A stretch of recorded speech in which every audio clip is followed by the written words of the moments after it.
یہ کس طرح تیار کر رہی ہیں آپ کو نہیں پتا کہ یہ لپسٹک کلر اس کے ساتھ سوٹ نہیں کرتا، چینج کریں اسے، اور ویسے بھی کوئی لائٹ پنک کلر یوز کریں۔ آئز خان کے پھر سے بولنے پر عوریہ نے آنکھیں مید کر اپنے غصے پر قابو کیا۔ عجیب شخص تھا، جب سے بیوٹیشین آئی تھی تب سے سر پر سوار تھا، جیولر سے لے کر میک اپ تک ایک چیز خود بتا کر تیار کروا رہا تھا۔ کبھی یہ سیٹ اچھا نہیں، کبھی اولڈ فیشن، یہ مسکارا اچھے برانڈ کا نہیں، کبھی یہ آئی شیڈ ٹھیک نہیں، یہ بیس اوور ہے، کبھی یہ لپسٹک ڈارک ہے۔ اب تو عوریہ کے برداشت کا پیمانہ لبریز ہو چکا تھا۔ بھائی صاحب مہمان آ چکے تھے، عقیدت اور زرام بھی اسٹیج پر جا چکے تھے، اور ایک یہ تھا عوریہ شاہ کا شوہر جسے بیوٹیشین کے ارکان میں کیڑے نظر آ رہے تھے۔ کتنی بار وہ ڈریس چینج کر چکی تھی، اور میک اپ اب تو حد ہو گئی تھی۔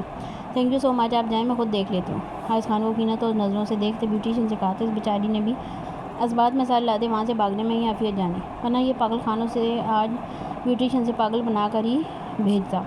بیوٹیشین کے نکلتے ہی عوریہ نے ڈریسنگ ٹیبل سے ایئر برش اٹھا کر پٹخنے کے انداز میں زمین پر پھینکا تو آئز خان نے ابرو اچکا کر عوریہ کو دیکھا، جو سی گرین کلر کی میکسی کے ساتھ لائٹ ڈائمنڈ جیولری پہنے چاکلیٹ براؤن بالوں کا جوڑا بنائے لائٹ میک اپ کے ساتھ سیدھا آئز خان کے دل میں اتر رہی تھی۔ یہ کیا حرکت آئز؟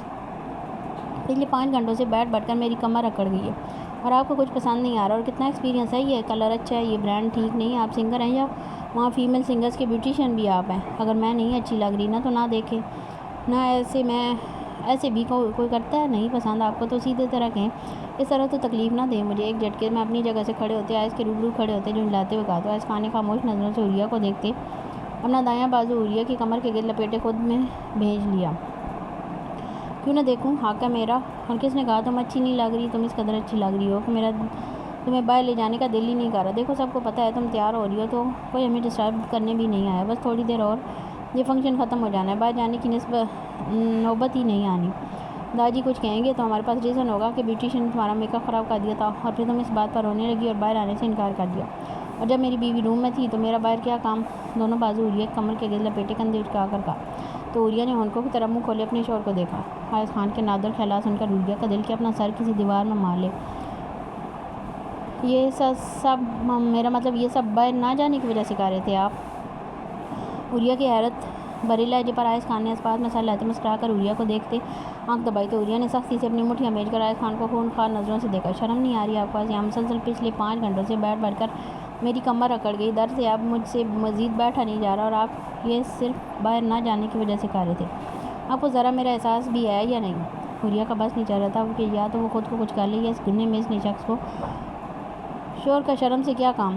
درد ہے تو کیا ہوا؟ میں ہوں نا، میں نے تو رات کا سوچا تھا تمہیں اگر زیادہ درد ہے تو آؤ ابھی بام لگا دیتا ہوں، اور تمہیں عملاً بتا بھی دیتا ہوں کہ تمہارا کس قدر احساس ہے۔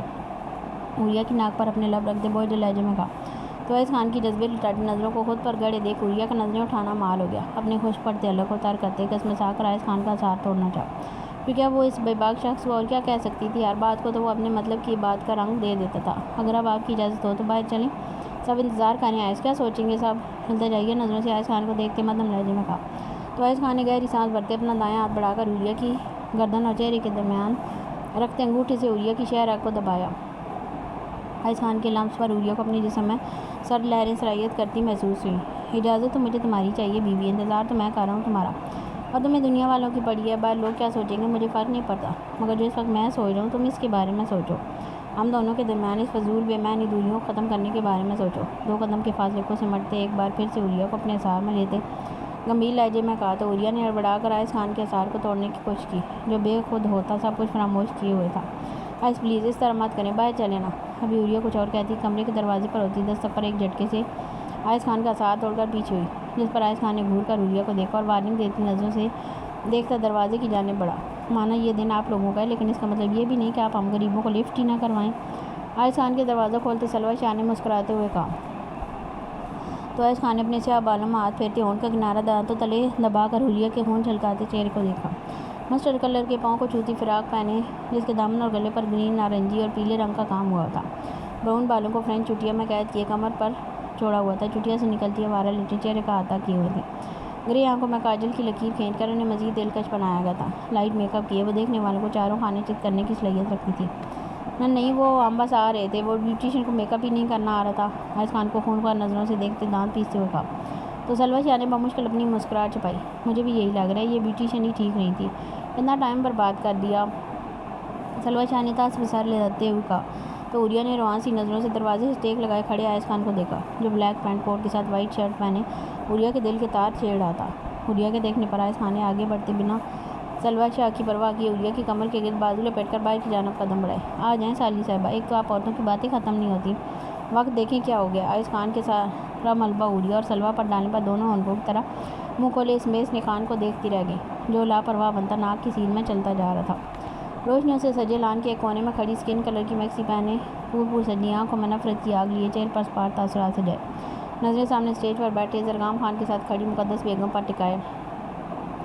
فون پر کسی سے محو گفتگو تھی۔ کیوں خواہ کی دشمنی مول رہی ہو، جو جیسے کرتا ہے کرنے دو، ہمارے پاس پہلے ہی بہت سے مسائل ہیں جنہیں حل کرنا ہے، اب تم اس خاندانی دشمنی کا بھی حصہ بن رہی ہو۔ موبائل سے قدرے جھنجھلائی ہوئی آواز گونجی تو عقیدت شاہ کے ہونٹوں پر طنزیہ مسکراہٹ ٹنگی۔ یہ نفرتیں، یہ دشمنیاں تو وراثت میں ملی ہیں اور وراثت میں ملی ہوئی چیزوں کو قبول کرنا ہی پڑتا ہے۔ ہم جتنا بھی انکار کریں، ہم لوگ جانتے ہیں کہ وراثت ہماری ہے، کوئی دولت نہیں جسے انکار کروں گی تو مہان کہلاؤں گی۔ دشمنی ہے یہ، انکار کروں گی تو بزدل کہلاؤں گی، قبول کروں گی تو ایک نہ ایک دن جیت جاؤں گی، یا اس دشمنی کو نبھاتے مر جاؤں گی۔ اچھا چھوڑو، وہ تمہاری سوتیلی ساس نے نمبر لیا تھا، کیا بات ہوئی تمہاری ان کے ساتھ؟ فون پر موجود عقیدت کے کولیگ نے بات بدلتے ہوئے کہا، مگر وہ نہیں جانتا تھا اگلی بات پر وہ سر پکڑ کر بیٹھ جائے گا۔ کچھ نہیں، انہوں نے مجھے کہا، اتنی اکڑ اور غرور کس بات کا؟ تو میں نے سمپل سا جواب دیا کہ خاندانی عادت ہے غرور اور اکڑ کی، اب خون میں یہ سب شامل ہے تو اس میں میرا کوئی قصور نہیں۔ پھر مجھے برا بھلا کہہ کر فون رکھ دیا۔ عقیدت شاہ کے کندھے اٹکا کر کہنے پر فون پر دوسری جانب یہ سنتے شخص نے سچ میں اپنا سر پکڑ لیا۔ تم پاگل ہو، جانتی بھی ہو وہ عورت کس قدر واویلا مچائے گی اس بات پر کہ تم نے خاندان والوں کو تانا دیا۔ دانت پیس کر کہا گیا، مگر ادھر پرواہ ہی کیسے تھی؟ اور تمہارا شوہر، اس نے کچھ کہا؟ لہجے میں تجسس سموئے استفسار کیا تو عقیدت نے سامنے اسٹیج پر بیٹھے موبائل پر مصروف زرگام خان کو دیکھا، جو اپنی مغرورانہ پرسنالٹی اور مردانہ وجاہت کے ساتھ پورے ماحول پر چھایا ہوا تھا۔ ہاں کہا نا، یار من نفرتوں کی دنیا میں خوش آمدید۔ ہونٹوں پر طنزیہ مسکراہٹ سجائے ساتھ جھٹک کے جواب دیا تو دوسری جانب موجود شخص نے اپنے ہونٹ بھیجے۔ تمہیں پتہ ہے وہاں تمہارا سب سے بڑا دشمن کون ہے؟ میرا شوہر۔ یک لفظی جواب دے کر اپنی جانب بڑھتے اس زرگام خان کو دیکھا، جس کی آنکھوں اور ہونٹوں پر نیمتی مسکراہٹ اس کی جیت کا پتہ دے رہی تھی، اور وہ مضبوط قدم لیتا اپنی ٹائی کو اتارتا اسی کی جانب آ رہا تھا۔ ناراض ہو؟ عقیدت کا ہاتھ تھامے اپنے ہاتھ میں موجود ٹائی کو عقیدت کی کلائی پر باندھتے نرم لہجے میں کہا تو عقیدت نرمی سے چہرے کا رخ پھیرا تو زرگام خان نے جھک کر اپنے لب عقیدت کی کلائی پر رکھے۔ اس طرح ادائیں نہ دکھاؤ جانا، ورنہ میں کسی کا بھی لحاظ کیے بغیر کوئی گستاخی کر گزروں گا۔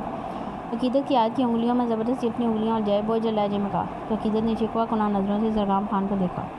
تم شاید بھول رہے ہو کہ کس قدر تلخ لہجہ اپنا چکے ہو میرے ساتھ، اب یہ محبت کے ڈرامے کرنے کی ضرورت نہیں، ایک جن نگاہ دوڑاتے اسپاٹ لہجے میں کہا تو زرگام خان نے خاموش نظروں سے عقیدت کے خوبصورت چہرے کو دیکھتے 2 قدم کے فاصلے کو سمیٹتے عقیدت کے قریب تر کھڑا ہوا۔ زرگام خان کے وجود سے اٹھتی ڈارک پرفیوم کی خوشبو عقیدت کو اپنے نتنوں سے ٹکراتی آوازوں پر چھاتی محسوس ہوئی۔ اس دشمنی میں تم بھی تو مجھے تکلیف دیتی ہو نا؟ زرگام خان کے شکوہ کناں لہجے پر عقیدت نے گور کر اسے دیکھا۔ تکلیف؟ میں نے تمہیں تکلیف دی زرگام؟ میں نے غصہ کیا، لڑائی کی، مگر تمہارے قریب آئی، ہمارے رشتے میں ہمیشہ پہل میں نے کی، کیا تمہیں میرا قریب آنا تکلیف دیتا ہے؟ عقیدت کے دبے دبے لہجے میں چلا کر کہنے پر زرگام خان نے اپنی شہادت کی انگلی عقیدت کے ہونٹوں پر رکھی۔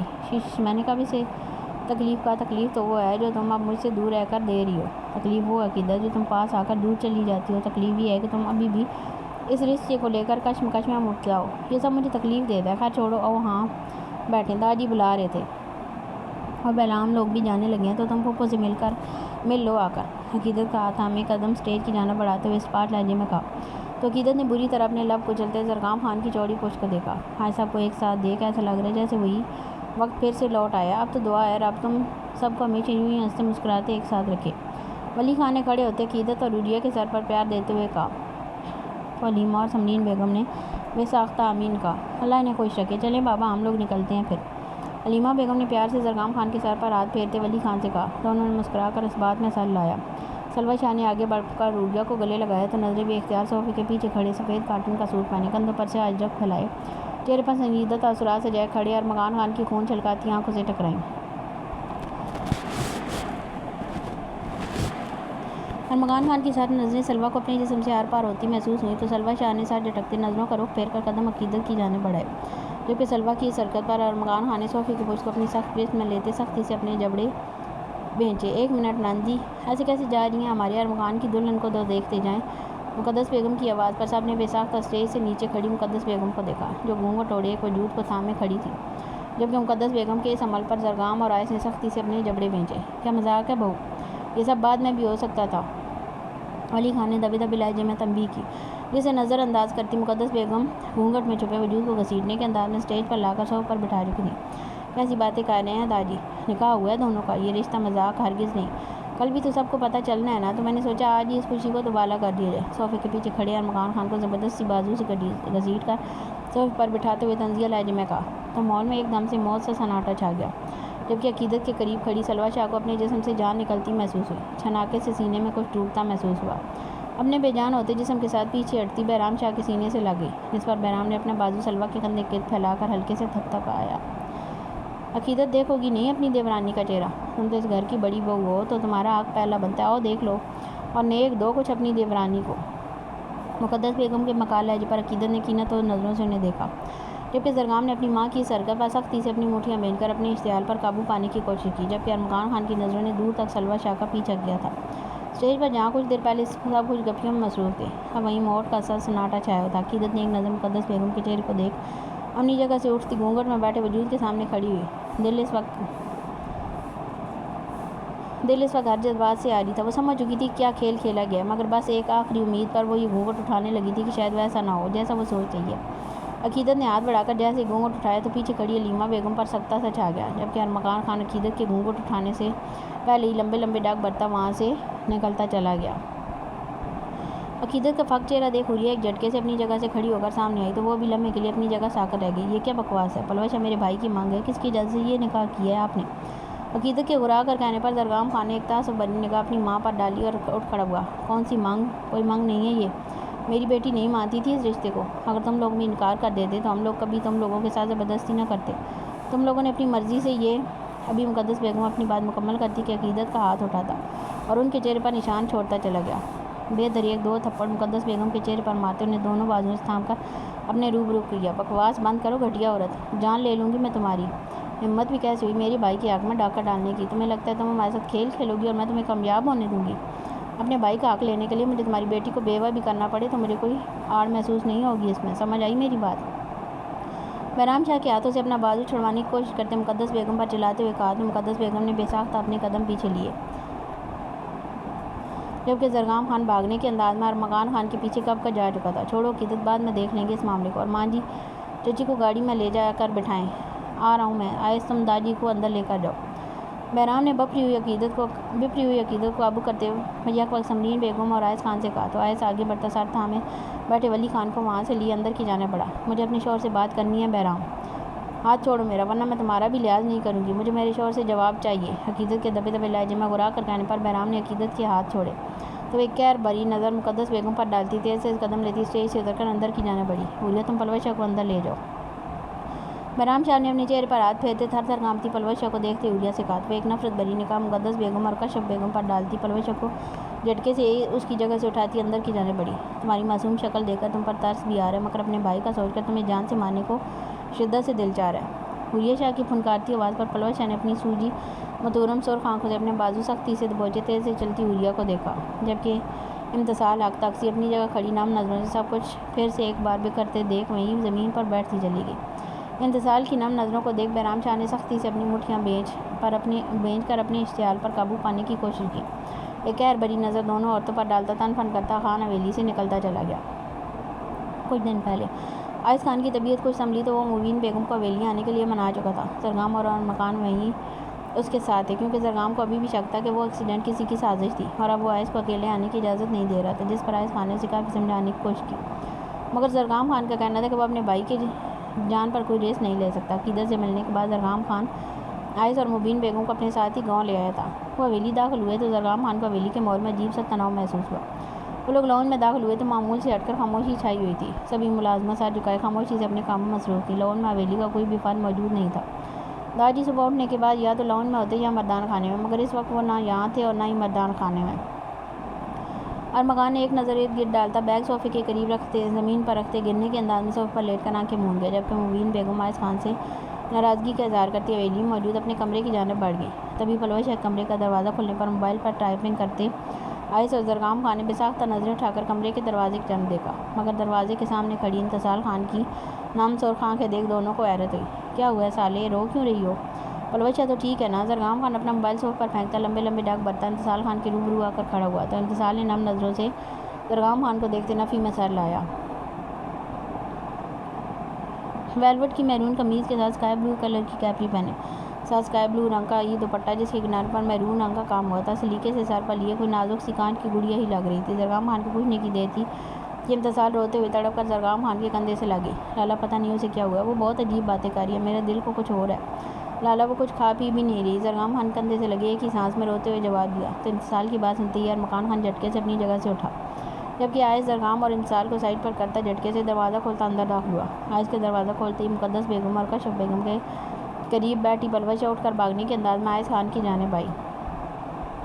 لالا مجھے نہیں کرنی ادائک سے شادی، مجھے بس بچا لیں لالا، آئس خان کے گلے لگے بچکیوں سے روتے ہوئے پھوٹے لفظوں میں کہا تو آئس خان نے متاع جان کی طرح پلوشہ خان کو گود میں بھیج دیا۔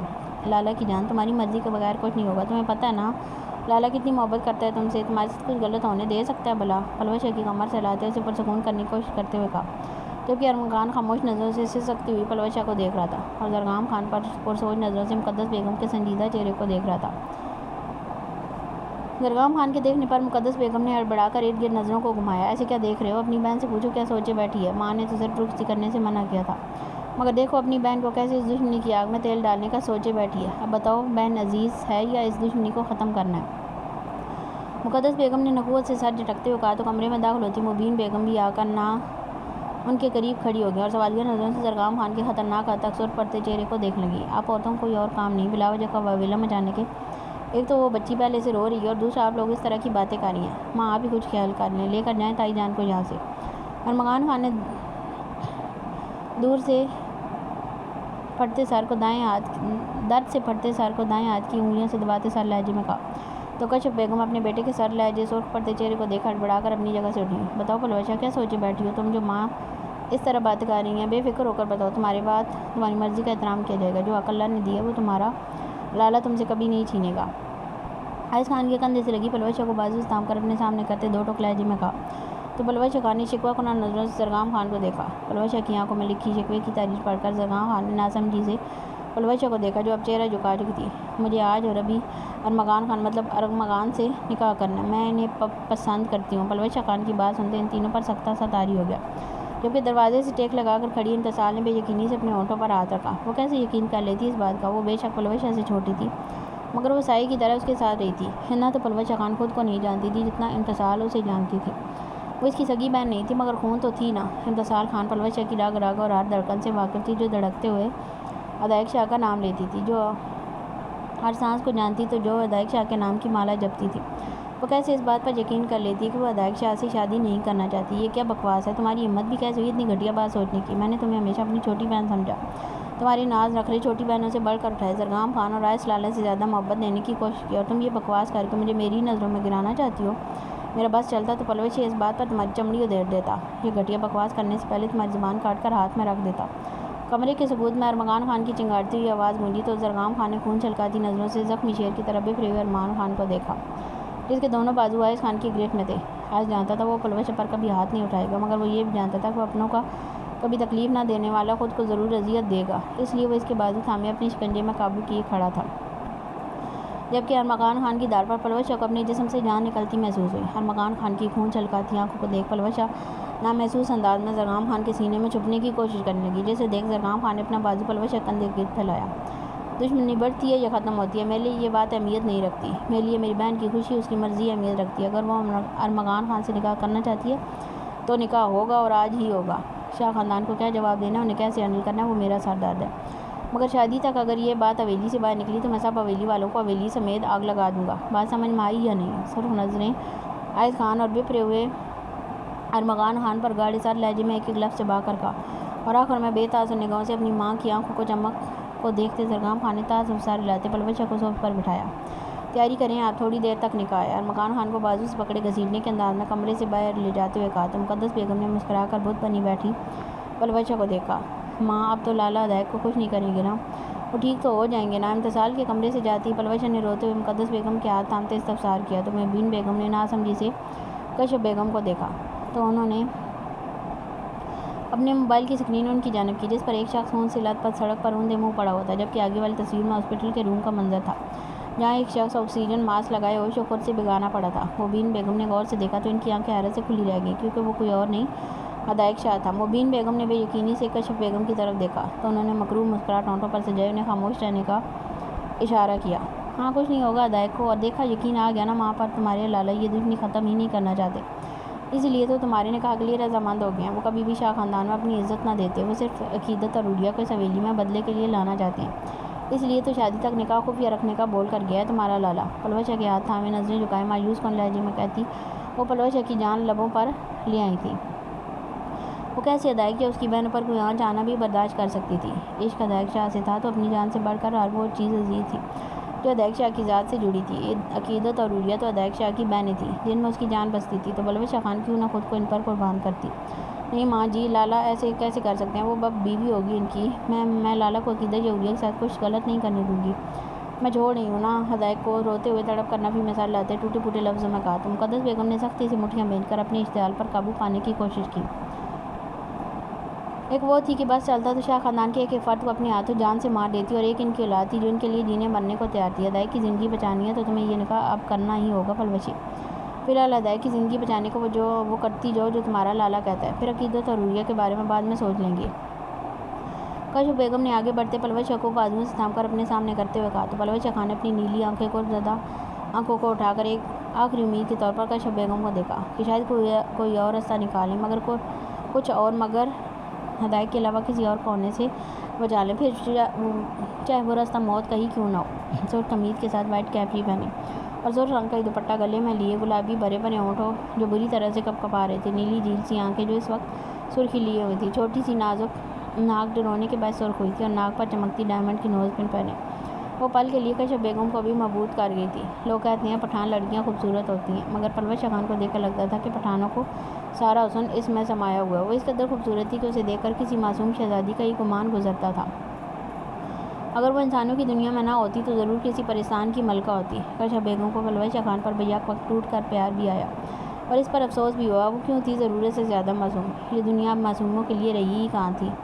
یہ کہہ لینا بہتر تھا اس دنیا میں اب معصوم رہا ہی کون تھا؟ یہ کوئی 19ویں صدی تھوڑی تھی جس میں لڑکی کو غلط صحیح جھوٹ سچ کا پتہ نہ چل سکے، یا وہ لوگوں کی چالوں کو سمجھ نہ سکے، یا وہ منہ اٹھا کر کسی پر بھی یقین کر لے، یا جو انہیں باہر کی دنیا کے بارے میں بتا دیا جائے وہ اسے سچ مان لیتی۔ یہ 21ویں صدی تھی، یہاں لڑکیاں کالج بعد میں جاتی تھی، شعور کی دنیا میں قدم پہلے رکھتی تھی، دلائل کے بغیر کسی بات کو نہیں مانتی، ہر بات پر یقین نہیں کر لیتی، حالات کا ڈٹ کر مقابلہ کرنا جانتی ہیں، نہ کہ کسی شہزادی کی یاد میں بیٹھی خواب بنتی رہتی اور اذیتیں سہتی ہیں۔ ٹھوکر لگنے پر گر جائیں تو اٹھ کھڑی ہونے کا حوصلہ بھی رکھتی ہیں۔ جو عزت عورت کو اسلام نے دیا رشتے میں، وہ جو اب کئی مردوں کی انا میں کھونے لگی تھی، اس کے لیے آواز اٹھانے کا حوصلہ رکھتی ہیں۔ وہ صرف ہم سفر نہیں بنتی، اب کندھے سے کندھا ملا کر چلنے کا حوصلہ رکھتی ہیں۔ تو پھر وہ کیوں عقیدت جیسی نہیں تھی جو نڈر تھی، حق نہ ملنے پر بغاوت پر بھی اتر آتی تھی، جو اپنے باپ کے ماتھے سے قاتل کا الزام ہٹانے کے لیے اپنی محبت سے مکر جانے کا حوصلہ رکھتی تھی؟ وہ کیوں نہیں تھی عریہ جیسی جو بچپن کی نادانی کا احساس ہونے کے بعد ٹھوکر کھانے کے بعد کمزور نہیں پڑی تھی، اس شخص کے آگے جھکی نہیں تھی جس نے محبت سے زیادہ عزت کو ترجیح دی تھی؟ وہ کیوں نہیں تھی امتثال جیسی جو ڈٹ کر کھڑی ہونے والوں میں سے تھی، جو کانچ سی نازک تھی مگر ضرورت پڑنے پر چٹان بننے کا حوصلہ بھی رکھتی تھی؟ وہ کیوں نہیں تھی سلوہ شاہ جیسی جو محبت کے لیے مر مٹنے والوں میں سے تھی، جو ڈنکے کی چوٹ پر محبت کا اعتراف کرنے والوں میں سے تھی، جو رحم دل تو تھی مگر بے رحمی میں وہ اپنی مثال آپ تھی؟ تو پلوہ شاہ خان کیوں نہیں تھی ان جیسی؟ شاید وہ بالکل ویسی تھی جیسے ہدایت شاہ نے دعاؤں میں مانگی تھی۔ وہ دنیا کے رنگوں سے انجان تھی کیونکہ ہدایت شاہ اسے اپنی محبت کے رنگوں سے روشناس کروانا چاہتا تھا۔ اس دنیا اور دنیا والوں سے انجان تھی کیونکہ ہدایت شاہ اسے اپنی محبت پر دنیا میں قید کر کے رکھنے والا تھا، جہاں کوئی غرض لالچ دکھ تکلیف نہیں تھی، جہاں پلوہ شاہ خان کے لیے محبتیں اور آوارہ پختیاں اور شدتیں ہی تھیں، جہاں پلوہ شاہ خان ہدایت شاہ کا جنون تھی۔ ہدایت شاہ کی تو دنیا ہی پلوہ شاہ خان تھی، اور وہ سوچ رہی تھی وہ اسے چھوڑ دے گی تو وہ آسانی سے اس سے دستبردار ہو جائے گا۔ وہ ہدایت شاہ کی جان بچانا چاہتی تھی مگر یہ نہیں جانتی تھی کہ ہدایت شاہ کی جان تو اس میں ہی بستی ہے۔ میں نکاح کا شادی کو بھی تیار ہوں، بس ہدایت اور اس کی بہنوں کو کچھ مت کیجیے گا۔ کشف بیگم گلے لگے پھوٹ پھوٹ کر روتے ہوئے کہا تو مقدس بیگم نے نخوت سے پلوہ شاہ خان کے اچکولے بھرتے وجود کو دیکھا اور اٹھ کر کمرے سے باہر چلی گئیں۔ ہدایت شاہ کو پسند نہ پسند کرنا الگ بات ہے، مگر یہ میں بات مان نہیں سکتا کہ پلوہ شاہ ارمغان کے بارے میں کبھی ایسا سوچ سکتی، اور یہ ارمغان کدھر گیا؟ ایک تو پہلے اس لڑکی کو لڑنے کا بہانہ چاہیے ہوتا ہے، اور داجی کو کیا جواب دو گے؟ وہ تو پھپھو کو زبان دے چکے ہیں کہ ہدایت کے آتے ہی پلوہ شاہ اور اس کی شادی کر دیں گے۔ آئس خان نے مدخان خانے میں خاموشی سے سر جھکائے بیٹھے زرغام خان سے ایک ساتھ کئی سوال پوچھے تو زرگام نے گہری سانس بھر کر سر اٹھا کر آئس خان کو دیکھا۔ رابطہ ہوا تمہارا؟ نہیں ہوا تو میں اسے چھوڑ دینا تھا۔ آئس خان کے کسی بھی سوال کا جواب دیے بغیر سوال کیا تو آئس خان نے سر اسبات میں ہلاتے زرگام کے قریب جگہ سنبھالی۔ میں اسے چھوڑ دیا، جہاں تک مجھے معلومات ملی ہیں اس کے مطابق وہ پاکستان میں ہی ہے۔ یہاں آتے اس کا ایکسیڈنٹ ہوا تھا۔ ہاسپٹل سے وہ کہاں گیا کسی کو نہیں پتہ۔ یہاں تک مجھے لگتا ہے اس کے پیچھے بہرام شاہ ہوگا، وہی ادائی کو ہاسپٹل سے کسی محفوظ جگہ پر لے کر گیا ہوگا، کیونکہ میں نے پتہ کروایا وہ کافی دنوں سے شہر میں ہے۔ شادی کی اتنی ذمہ داریاں ہونے کے باوجود بھی وہ حویلی نہیں آیا۔ آئس خان نے نظریں موبائل کی اسکرین پر جمائے پرسوچ لہجے میں جواب دیا تو زرگام خان نے انکارہ بن کر اپنے دونوں ہاتھ پیچھے کو ٹکا کر سر پیچھے کو گرایا۔ نکاح خان آنے والا ہے، تم اسے حویلی میں لے کر جاؤ، میں ارمغان کو بلاتا ہوں۔ داجی کی فکر مت کرو، ساتھ والے گاؤں گئے ہیں، ان کے آنے سے پہلے یہ سب ہو جانا چاہیے، بعد میں جو ہوگا میں سنبھال لوں گا۔ زرگام خان نے اٹھ کر اپنی اجروں کو کندھوں پر پھیلاتے سنجیدہ لہجے میں کہا تو آئس خان نے سمجھنے کے انداز میں سر اسوات میں ہلایا۔ کھیتوں سے گزرتی نہر سے ہوتے آگے سرسبز کھلے میدان کی طرف زرگام خان آیا تو نظریں زرگام خان کے گھوڑے کے قریب موبائل پر بات کرتے ارمغان خان کی پشت سے ٹکرائیں۔ زرگام گہری سانس بھرتا ایک نظر ارد گرد کے خوبصورت مناظر پر دوڑاتا لمبے لمبے ڈاک بھرتا ارمغان خان کی جانب بڑھا۔ تمہیں کتنی بار کہا ہے ارمغان، اس طرف اکیلے مت آیا کرو۔ زرگام خان کے سر لہجے پر ارمغان خان نے کال بند کر کے پلٹ کر شکوہ کناں نظروں سے زرگام خان کو دیکھا۔ یہ وہی جگہ تھی جہاں شیر خان اور بہادر خان کا قتل ہوا تھا۔ یہ جگہ لاکھ خوبصورت ہونے کے باوجود بھی شاہ اور خان خاندانوں کے لیے اذیت کا سبب تھی۔ کچھ نہیں ہوتا لالا، کسی میں اتنا دم نہیں کہ وہ ارمغان خان پر وار کر سکے، نہ ہی سینے پر نہ ہی پیٹھ پر۔ آپ میرے لیے پریشان مت ہوا کریں۔ ارمغان خان نے سپاٹ لہجے پر زرگام خان نے آگے بڑھ کر اپنے دونوں ہاتھ ارمغان خان کے کندھوں پر رکھے۔ پلوشہ کبھی بھی ایسا نہیں سوچ سکتی ارمان، یہ بات تم بہت اچھے سے جانتے ہو۔ وہ ڈری ہوئی ہے اور میں یہ نہیں سمجھ پا رہا کہ وہ کس چیز سے ڈر رہی ہے۔ آپ کہنا کیا چاہتے ہیں لالا؟ صرف وہ بات کہیں، پلوشہ نے یہ سب کیوں کیا؟ مجھے اس بات سے کوئی فرق نہیں پڑتا، زرگام میں کی بات کاٹتے سر لہجے میں کہا تو زرگام نے پرسوچ نظروں سے ارمغان کے سرخ پڑتے چہرے کو دیکھا۔ پلوشہ سے آج نکاح کر لو ارمغان، اپنے لالا پر یقین رکھو، کچھ غلط نہیں ہونے دوں گا، نہ تمہارے ساتھ نہ ہی پلوشہ کے ساتھ۔ تم بس آج یہ نکاح کر لو اور مجھے شادی تک کا وقت دو، میں سب سنبھال لوں گا، کیونکہ ادائی کا بھی ایکسیڈنٹ ہوا ہے اور آئس کا بھی، اور مجھے لگتا ہے کہیں نہ کہیں یہ دونوں ایکسیڈنٹ کسی ایک ہی کی سازش ہیں، اور میں جلد ہی اس شخص تک پہنچ جاؤں گا جو اس سب کے پیچھے ہے۔ اس لیے ماں یا پلوشہ کو کسی اور بیوقوفی سے روکنے کے لیے یہ نکاح آج ہونا ضروری ہے۔ آج نکاح خان کو لینے گیا ہے، اپنے لالا پر یقین ہے تو نکاح کے لیے آ جانا۔ زرگام کے سر تو سپاٹ لہجے پر ارمغان خان نے سمجھنے کے انداز میں سر لایا تو زرگام خان کے ہونٹوں پر مسکراہٹ رنگ گئی۔ ارمغان کو دونوں کندھوں سے تھام کر اپنے سینے سے بھینچ لیا۔ تم میرے چھوٹے بیٹے کی طرح ہو چھوٹے خان، تم زرگام خان کی طاقت بھی ہو اور کمزوری بھی، تم سے بڑھ کر میرے لیے کچھ نہیں۔ ایک باپ بھی شاید اتنا اپنے بیٹے کو نہیں سمجھتا ہوگا جتنا میں تمہیں جانتا ہوں۔ تمہارے دل و دماغ میں کیا چل رہا ہے بہت اچھے سے واقف ہوں میں۔ نہ تمہارے جسم پر کوئی آنچ آنے دوں گا اور نہ ہی تمہارے دل کو کسی تکلیف پہنچانے دوں گا۔ بس اس فیصلے کے لیے اپنے لالا کو معاف کر دینا، میں بہت جلد سب ٹھیک کر دوں گا۔ ارمغان خان کی پیٹھ تھپتھپاتے ہوئے نرم اور پر یقین لہجے میں کہا تو ارمغان خان نے نفی میں سر ہلاتے زرگام خان کو اپنے سامنے کرتے ہوئے دیکھا۔ نہ لالا، یہ بات دوبارہ مت کیجیے گا، آپ پر تو ارمغان خان خود کو وار دے، یہ تو ایک فیصلہ ہی کیا ہے آپ نے۔ معافی مانگ کر مجھے میری نظروں میں مت گرائیں، آپ چلیں، میں بس آ رہا ہوں۔ اور یہ بات ہمیشہ یاد رکھیے گا کہ ارمغان خان کو خود سے زیادہ اپنے بڑے بھائیوں پر یقین ہے، اور یہ یقین دنیا کی کوئی طاقت نہیں توڑ سکتی۔ ارمغان خان کے مضبوط لہجے میں دیے گئے مان پر زرگام خان کو اپنا سینوں خون بڑھتا محسوس ہوا۔ اگر زرگام خان نے ارمغان خان کو بیٹوں کی طرح پالا اور اسے اولاد کی طرح چاہا تھا تو ارمغان خان نے بھی زرگام خان کو باپ کی طرح عزت و مان دیا تھا۔ ایک بات مانتا تھا تو دوسرا اس پر جان وارنے کو بھی ہر پل تیار رہتا تھا۔ اور پھر شام میں آئس نکاح خان کو حویلی لایا تو زرگام اور آئس کی موجودگی میں ارمغان اور پلوشہ کا نکاح پڑھوا دیا گیا۔ حال کمرے کا دروازہ دھاڑ سے کھلا تو زرگام خان نے گردن موڑ کر بائیں جانب عقیدت شاہ کی جانب دیکھا۔ ڈارک بلو کوٹ کو اتار کر صوفے پر پھینکا ہوا تھا، وائٹ شرٹ کی آستینوں کو کونیوں تک فولڈ کیے، شرٹ کے پچھلے دو بٹنوں کو کھلا چھوڑے، ڈریسنگ ٹیبل کی سطح پر دونوں ہاتھ جمائے آگے کو جھکے، سفید پیشانی پر بے ترتیبی سے بکھرے چاکلیٹ براؤن بال، سرخ وحشت لیے نیلی گہری آنکھیں، مونچھوں تلے سختی میں آپس میں پیوست انابی ہونٹ، ستواں مغرور ناک، یونانی دیوتاؤں سا حسن لیے وہ کسی کا بھی ایمان ڈگمگا سکتا تھا۔ وہ اس قدر پرکشش تھا کہ عقیدت کو کبھی کبھی لگتا وہ صرف اپنی نظروں سے ہی اسے زیر کر کے خود میں ہمیشہ کے لیے قید کر لے گا۔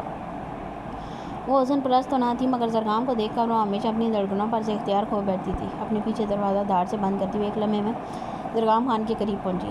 یہ تم نے نہیں نہ کیا زرگام، اس سب کے پیچھے تمہاری ماں ہے نا، مجھے پتہ ہے تم میرے ساتھ دھوکہ نہیں کر سکتے، تم اپنی عقیدت اپنی بیوی کو کبھی دھوکہ نہیں دے سکتے۔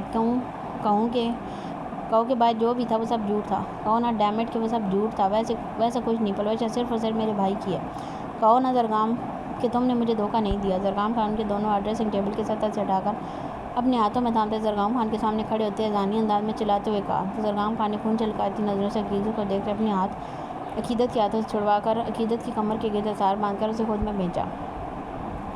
تمہاری آنکھوں سے ایک بھی آنسو بہا تو معاشر برپا کر دوں گا یہاں۔ پلوشہ نہیں پسند کرتی تھی ادائے کو، اس کی مرضی ارمغان تھا، یہ میری یا ماں کی نہیں پلوشہ کی مرضی تھی۔ اب تم بھی اس عقیدت کو قبول کر لو، جو جیسا ہو رہا ہے اسے ہونے دو، تم صرف مجھ پر اور ہمارے رشتے پر دھیان دو۔ عقیدت کی بے یقینی سے پھیلی نم آنکھوں میں اپنی سرخ وہ انگارہ ہوتی نیلی آنکھیں گاڑی سرد لہجے میں کہتے اپنے سلگتے ہونٹ عقیدت کے ماتھے پر ثابت کیے تو زرگام خان کے ہونٹوں کے سلگتے لمس کو محسوس کر کے عقیدت کا سکتہ ٹوٹا۔ بے یقینی سے زرگام خان کو دیکھتے اپنے دونوں ہاتھ زرگام کے سینے پر رکھتے نفی میں سر لاتے زرگام خان کو خود سے دور کیا۔ جھوٹ، میں مان ہی نہیں سکتی زرگام کہ تم میرے ساتھ ایسا کر سکتے ہو۔ اگر یہ سچ میں پلوشہ کی مرضی ہوتی تو تم مجھے بتاتے، مجھ سے شیئر کرتے، نہ کہ یوں چھپ چھپا کر نکاح کر دیتے۔ یہ سارا ڈرامہ تمہاری نفسیاتی ماں کا کیا کرایا ہے، اسے دوسروں کی خوشیاں۔ ابھی عقیدت سر لہجے میں اپنی بات مکمل کرتی کہ زرگام خان نے 2 قدم کے فاصلے کو سمیٹتے عقیدت کے بازو کو اپنی داہنی گرفت میں لیا۔ جسٹ شٹ اپ عقیدت، ایک لفظ اور نہیں، ماں ہے وہ میری، بدتمیزی برداشت نہیں کروں گا۔ زرگام خان نے دبے دبے لہجے میں گھرا کر کہا تو عقیدت کے ہونٹوں پر تلخ مسکراہٹ رنگ گئی، جسے دیکھ زرگام خان نے سختی سے اپنے جبڑے بھینچے، نفی میں سر لایا۔ ہونٹوں پر دل جلا دینے والی مسکراہٹ سجائے آگ اگلتی آنکھوں سے زرگام خان کو دیکھا۔ وہ ماں نہیں، وہ ماں ہے تو میں بیوی ہوں۔ زرگام خان، مجھے بدتمیزی پر ٹوک رہے ہو تو جا کر اپنی ماں کو گناہوں سے روکو۔ تم نے مجھے پہلے بھی دھتکارا تھا اور وہ دھتکار آج بھی میرے لیے ایک ناسور کی طرح ہے۔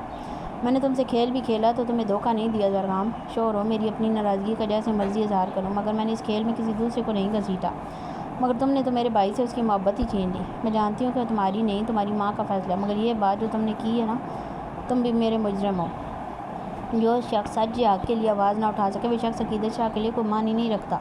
تم دنیا داری اور رشتے نبھاؤ، سچ جانتے ہوئے بھی آنکھوں پر پٹی باندھ کر بیٹھے رہو، مگر مجھ سے کوئی رشتہ رکھنے کی ضرورت نہیں۔ سرد سپاٹ لہجے میں کہتے زرگام خان کے اپنی جانب بڑھتے ہاتھوں کو جھٹکتے تلخی سے مسکراتے پلٹ کر جانا چاہا تو زرگام خان نے جبڑے بھینچ کر سرخ انگارہ ہوتی آنکھوں سے عقیدت شاہ کی پشت کو دیکھا۔ اس سے پہلے عقیدت باہر جاتی زرگام نے آگے بڑھ کر عقیدت کا بازو تھامتے جھٹکے سے رخ اپنی جانب کیا۔ حالات جو بھی ہوں عقیدت، کوئی مرے یا جیے مجھے پرواہ نہیں، تم بیوی ہو میری اور تمہیں تا حیات میری ہی رہنا ہے۔ یہ بھول ہے تمہاری کہ ادائک اور پلوشہ کا رشتہ ٹوٹنے کی وجہ سے میں اپنا رشتہ توڑوں گا، اپنی محبت، اپنی بیوی کو کسی کے ملنے یا بچھڑنے کی نظر نہیں کر سکتا میں۔ بھاڑ میں جائیں سب، تم کان کھول کر سن لو، اگر ایک قدم بھی کمرے سے باہر رکھا تو ٹانگیں توڑ کر یہیں بستر پر ڈال دوں گا۔ غصہ ہے یا ناراضگی، یہی میرے سامنے رہ کر اس کا اظہار کرو، مگر میں تمہیں اجازت بالکل نہیں دیتا کہ تم ہمارے رشتے کو کسی اور کی وجہ سے خراب کرو۔ اپنا بایاں بازو عقیدت کی کمر کے گرد لپیٹے جب دایاں بازو کو گردن کے گرد لپیٹ کر عقیدت کے بالوں کو اپنی مٹھی میں دبوچے عقیدت کے سرخ پڑتے چہرے پر جھک کر ایک ایک لفظ چبا کر کہا تو عقیدت نے نفی مثال لا کر زرگام خان کو دیکھا۔ کون سا رشتہ زرگام، کون سی بیوی اور کہاں کی محبت؟ جب تم میرے بھائی سے اس کی محبت چھین سکتے ہو تو کیا میں تم سے تمہاری محبت نہیں چھین سکتی؟ تم سے تمہاری محبت کو چھیننے کے لیے اب اگر مجھے اپنے وجود کو آگ لگا کر راکھ بھی کرنا پڑا تو مجھے رتی برابر بھی فرق نہیں پڑے گا، بلکہ میری کوشش ہوگی کہ زرگام خان تمہارے نصیب میں میری راکھ بھی نہ آئے۔ میں نے کبھی تمہیں غلط نہیں سمجھا، میں تمہیں غلط سمجھ سکتی ہی نہیں تھی، مجھے تم پر یقین تھا کہ تم کبھی مجھے دھوکہ نہیں دو گے، مگر تم نے میرا بھروسہ توڑ دیا۔ اور جب محبت میرے بھائی کا نصیب نہیں تو پھر کیسے محبت پلوشہ خان کے بھائی کا نصیب ہو سکتی ہے؟ اگر اس کی پسند میرا بھائی نہیں تو عقیدت شاہ سوچ بھی کہہ سکتی ہے کہ زرگام خان کو اگر وہ ساری عمر میرے بھائی سے منسوب رہ کر کسی اور کے بارے میں خواب سجا سکتی ہے تو پھر کس کی مجال ہے کہ وہ عقیدت شاہ کے خوابوں میں رکاوٹ بنے؟ اب ایسا ہے تو ایسا ہی سی، تمہاری بہن کو اس کی پسند مبارک، اور میں بہت جلد اپنی پسند۔ زرگام خان کی نیلی سمندر سی گہری آنکھوں میں اپنی سبز آنکھیں جیسی غصے کی زیادتی سے سرخ پڑتی آنکھوں کو گاڑے سرد اسپاٹ لہجے میں بات مکمل کرتی کہ اس سے پہلے زرگام خان نے پلٹ کر گلاس ٹیبل کو اٹھا کر سامنے ڈریسنگ ٹیبل پر مارا کہ دھماکے دار تیز آواز پر عقیدت کو اپنے کانوں کے پردے پھٹتے محسوس ہوئے۔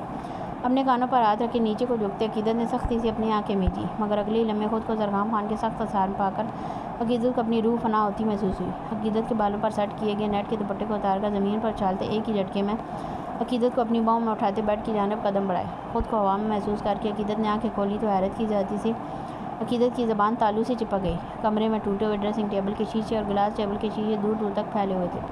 بہت شوق ہو رہا ہے مجھ سے جدا ہونے کا، بھائی کے لیے اپنی محبت سے مکرنے کا، اس وجود کو آگ لگا کر راکھ کرنے کا، تو مت بھولو عقیدت بی بی، سر سے لے کر پاؤں تک تم میری ملکیت ہو، تمہاری راکھ کیا پور پور پر میرا حق ہے۔ کہہ رہی تھی نا کہاں کی بیوی، بیوی نہ مانو، اب اس کمرے سے تم تب ہی باہر نکلو گی جب میرا وارث تمہاری کوکھ میں ہوگا، پھر کہہ کر بتانا کہاں کا باپ اور کون باپ، چمڑی نہ ادھیڑ دی تو نام بدل لینا میرا، میں بھی دیکھتا ہوں کس میں اتنی جرأت کہ وہ زرگام خان سے اس کی محبت چھین لے۔ تم تو اپنے نام سے میرے نام کو جدا نہیں کر سکتی عقیدت۔ زرگام خان اور آج جب میں تمہارے وجود کی گہرائیوں سے روح میں اتر کر اپنی چھاپ چھوڑوں گا تو کیسے اپنے وجود سے میری شدتوں کو مٹاؤ گی یا کیسے میرے لمس کو جھٹلاؤ گی؟ عقیدت کو بیڈ پر پٹکنے کے انداز میں لٹاتے اپنی شرٹ ایک ہی جھٹکے میں اتار کر دور اچھالی۔ سر نظروں سے عقیدت کو دیکھتے بنا عقیدت کو سمجھنے کا موقع دیے اس پر جھک کر عقیدت کے دونوں ہاتھوں کو سخت گرفت میں لے کر بیڈ کے اوپر پن کرتے عقیدت کے چہرے پر اپنی گرم جلسا دینے والی سانسوں کی تپش چھوڑتے گرا کر کہا تو عقیدت نے بے ساختہ نفی میں سر لیتے زرگام خان کی خون چھلکاتی آنکھوں میں دیکھا۔ تم نے کیا سوچ کر یہ بکواس کی ہے؟ دل تو کہہ رہا سچ میں تمہاری اس قیامت خیز سراپے کو آگ لگا دوں۔ کسی کو پسند تو دور کی بات، میرے علاوہ کسی کی طرف نگاہ اٹھا کر دیکھ کر تو دکھاؤ۔ یہ تمہاری جو خوبصورت نگینوں جیسی آنکھیں ہیں نا، انہیں بینائی سے محروم کرنے میں مجھے سیکنڈ نہیں لگے گا۔ دبے دبے لہجے میں گرا کر کہتے عقیدت کے گال پر جو کر اپنے دانت گاڑے تو تکلیف سے عقیدت کے ہونٹوں سے بے ساختہ سسکی نکلی۔ اپنے دونوں ہاتھ زرگام خان کے کندھوں پر رکھ کر زرگام خان کو خود سے دور کرنے کی کوشش کی، جس پر زرگام خان نے اپنے وجود کو سارا بوجھ عقیدت پر ڈالتے عقیدت کی ہاتھ کی انگلیوں میں زبردستی اپنی انگلیاں الجھائیں۔ پیچھے ہٹو موٹے خان، میرا سانس بند ہو جائے گا، پیچھے ہٹو ورنہ میں ناک توڑ دوں گی تمہارا۔ زرگام خان کے ہاتھوں سے اپنا ہاتھ آزاد کروا کر زرگام خان کے کندھوں کو اپنے ناخنوں سے نوچتے دبے دبے لہجے میں گرا کر کہا، چلا کر کہا تو زرگام خان نے کندھوں پر ہوتی جلن اور تکلیف پر لب بھیج کر عقیدت شاہ کے سرخ پڑتے چہرے کو دیکھا۔ ہٹو پیچھے، مجھے جانا ہے زرگام خان کی خاموش نظریں اپنے چہرے پر محسوس کر کے نظروں کا رخ بدلتے مدھم لہجے میں کہا تو زرگام خان نے جھک کر شدت پر لمس عقیدت کے ہونٹوں پر چھوڑ دیا۔ عقیدت خود میں بھیج لیا۔ عقیدت زرگام خان میں اتنا حوصلہ ہے کہ وہ مجھے تکلیف پہنچا سکے، اور کہاں جانا ہے زرگام خان کی جان نے؟ عقیدت کے چہرے پر جا اپنے ہونٹوں کا لمس چھوڑتے بوجھ لہجے میں سرگوشی کی تو عقیدت کی آنکھوں سے آنسو لڑیوں کی صورت میں بہتے چہرے کو بھگونے لگے۔ روم کی بوجھل فضا میں عقیدت کی سسکی گونجی تو زرگام خان نے تڑپ کا چہرہ اٹھا کر عقیدت کو دیکھا۔ ہے عقیدت کیوں رو رہی ہو یار؟ میں بس ڈرا رہا تھا تمہیں، بٹ آئی سویئر میرے ڈرانے کا بھی ہرگز یہ مطلب نہیں تھا کہ تم رونے لگ جاؤ۔ میں بس یہ چاہتا تھا کہ تم دور جانے کی بات مت کرو۔ عقیدت کا چہرہ ہاتھوں کے پیالوں میں بھرتے لہجے میں تڑپ لیے کہا تو عقیدت نے اپنے سرخ متورم آنکھوں سے زرگام خان کی نیلی آنکھوں میں دیکھتے اپنے دونوں ہاتھ زرگام خان کے کندھوں کے گرد پھیلا کر زرگام خان کو خود پر جھکایا۔ تم نے بہت غلط کیا زرگام، میرا بھائی، میں نے خود سے وعدہ کیا تھا کہ پلوشہ میرے بھائی کی رہے گی۔ میں خود سے کیسے نظریں ملاؤں؟ میں تمہیں معاف نہیں کروں گی، سمجھے؟ جان لے لوں گی تمہاری۔ زرگام خان کی گردن کے گرد بازو لپیٹتے نرم لہجے میں کہا تو زرگام خان نے تڑپ کر عقیدت کے گرد اثار مضبوط کرتے اسے اپنے سینے میں چھپا لیا، جس پر عقیدت کی مدھم سسکیاں زرگام خان کے سینے میں دب گئیں۔ تھوڑی دیر بعد عقیدت کی سسکیاں تھمی تو زرگام خان نے نرمی سے عقیدت کا چہرہ اپنے ہاتھوں میں تھام کر سامنے کیا، جبکہ اپنی بے بسی اور رونے پر عقیدت کو جی بھر کر شرمندگی محسوس ہوئی۔ خیانت کے احساس سے چہرہ خون چھلکانے جیسا ہو گیا، جس سے لڑ رہی تھی، جسے شکوے تھے، جسے گنہگار کہہ رہی تھی، اب اسی کے سینے سے لگے اپنے بھائی کی تکلیف پر رو رہی تھی۔ اے عقیدت، میری طرف دیکھو، میں کچھ نہیں ہوں، نہ دشمن نہ کوئی غیر، میں بس تمہارا شوہر ہوں، دیوانہ شوہر۔ جانتا ہوں غلط ہو گیا، مگر آئی پرومس سب ٹھیک بھی کر دوں گا، بس تم آج کے بعد کبھی رو گی نہیں، سمجھی؟ تمہارے رونے سے اس خان کو یہاں تکلیف محسوس ہوتی ہے۔ عقیدت کے آنسو کو اپنی انگلیوں کے پوروں سے صاف کرتے ہوئے آخر میں عقیدت کا ہاتھ تھام کر اپنے دل کے مقام پر رکھتے ہوئے کہا تو عقیدت نے سمجھنے کے انداز میں سر ہلا کر نظریں زرگام خان کے گلے کی ہڈی پر ٹکا دیں۔ میرا بھائی زرگام، وہ بہت محبت کرتا ہے پلوشہ سے، میں کیا کہوں گی اسے، کیسے بتاؤں گی؟ نظریں زرگام خان کندھوں پر گئے اپنے زخموں پر ٹکائے مدھم لہجے میں استفسار کیا تو زرگام خان کے نابی ہونٹوں پر مسکراہٹ رنگی۔ عقیدت کے دونوں ہاتھ تھام کر اپنے گردن کے گرد لپیٹے عقیدت کی گردن میں چہرہ چھپا کر گہری سانس بھرتے عقیدت کو شدت سے خود میں بیچ لیا۔ کچھ نہیں ہوگا، میرے ہوتے کسی میں اتنی ہمت نہیں کہ وہ زرگام خان کی بیوی سے سوال کر سکے۔ عقیدت زرگام خان کسی کو جواب دہ نہیں ہے، پھر سامنے والا کوئی بھی ہو۔ عقیدت کے بالوں میں اپنی انگلیاں الجھا کر جڑوں کو سہلاتے ہوئے سنجیدہ لہجے میں کہا تو عقیدت نے زرگام خان کی نیلی آنکھوں میں دیکھ ایک بار پھر زرگام خان کو خود سے پیچھے کیا تو زرگام خان دائیں جانب بیٹھ پر عقیدت کے برابر لیٹ گیا۔ آج پلوشہ کو ارمان کے نام کر دیا، اچھی تو تمہاری ماں کو میں بھی نہیں لگتی، کل کو تمہیں کہے گی کسی اور لڑکی سے نکاح کر لو تو کیا تب بھی سر جھکائے خاموشی سے نکاح کر لو گے؟ ایک جھٹکے سے اٹھ کر بیٹھتے چپتے لہجے میں کہا تو عقیدت کے لہجے میں جلن اور کھو دینے کا احساس محسوس کر کے زرگام خان کے ہونٹوں پر تبسم بکھر گیا۔